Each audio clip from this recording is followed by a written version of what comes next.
Encore une grosse organisation, c'était super. L'orga est toujours au top et on est toujours super bien accueillis. Ça s'est bien passé, déjà merci à mon adversaire. On était tous les deux détendus, on a bien striké, il y a eu une belle opposition, que ce soit en lutte, en cage control. Il y a eu une bonne gestion de l'espace, même au sol, beaucoup de scramble, beaucoup de technique.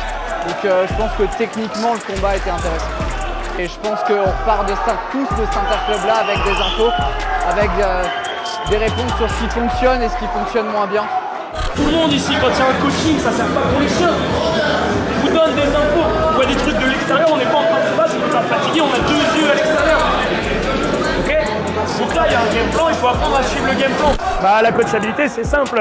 Quand tu es dans le combat, quand tu es fatigué, quand techniquement tu n'as pas toujours les armes, quand tu es à chaud, en fait, c'est compliqué d'être vraiment efficace. Donc quand tu as des coachs, souvent tu as deux coachs dans ton coin, dans les grandes organisations, ils sont là pour te donner des infos, de trucs que tu n'as pas vus, de trucs que tu sens pas encore au top, de choses que tu peux améliorer et de pistes de travail que tu peux utiliser.